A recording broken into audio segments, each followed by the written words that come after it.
Stillness isn't lazy, it's a skill. And for ambitious mums, it might be the most radical one. Welcome back to the Body for Minds podcast, the space where ambition meets awareness. And I'm so glad you're here today. This episode is for the mum whose mind races when her body finally sits still. The one who feels guilty watching the kettle boil without multitasking. The one who can't remember the last time she paused, really paused, without filling the space.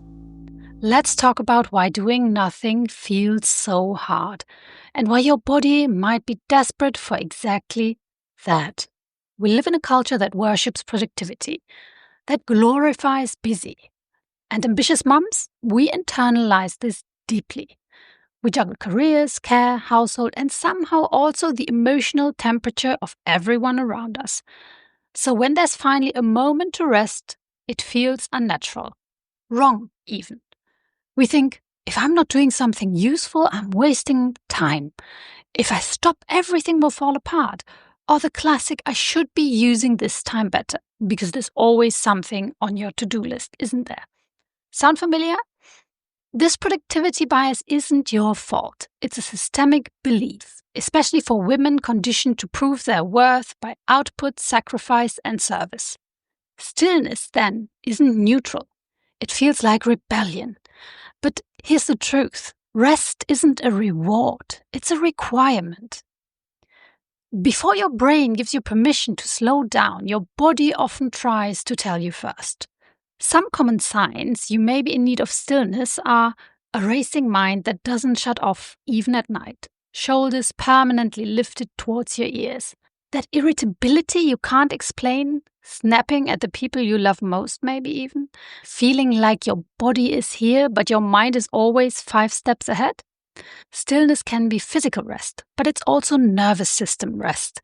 And when your body is constantly in go mode, it doesn't get the message that it's safe to just be.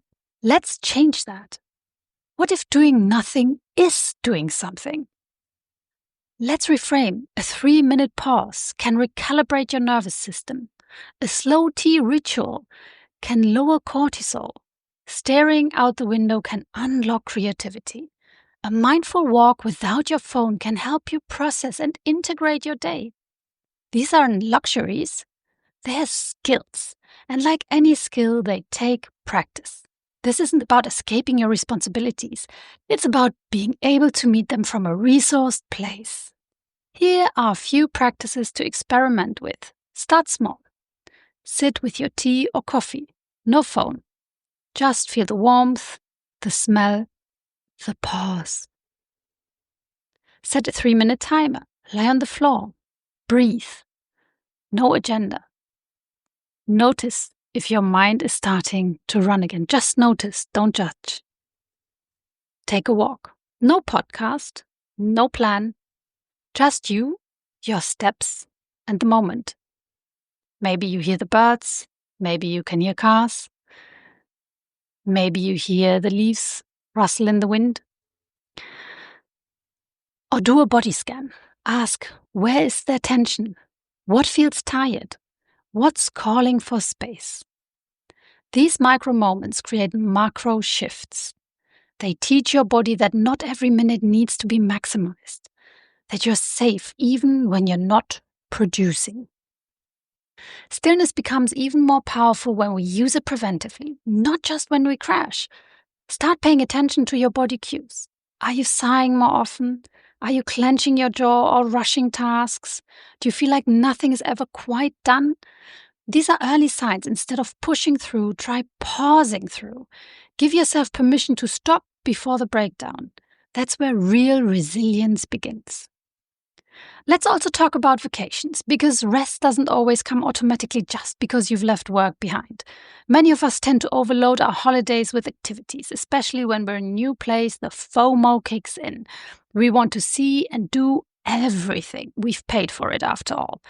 But in doing so, we often return more tired than when we left. Here's the remedy. Schedule in downtime. Build in mornings with no plans. Take a slow afternoon. Sit on a bench and just look around. That's the part your nervous system really remembers. It's also how you truly soak up the atmosphere of a place, noticing the beauty around you, sensing what feels different from home, the pace, the sounds, the light. You may discover what you appreciate more there and what you're grateful for back home.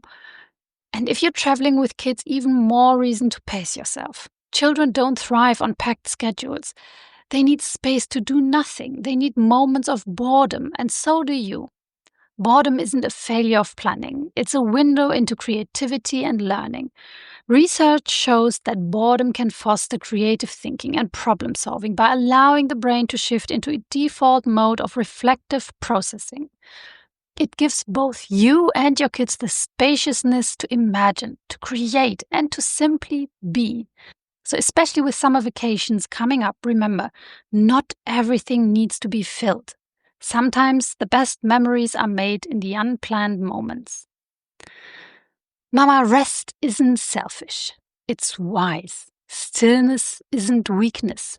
It's power, especially when the world around you says, keep going. So what if today, instead of doing more, you practice being more?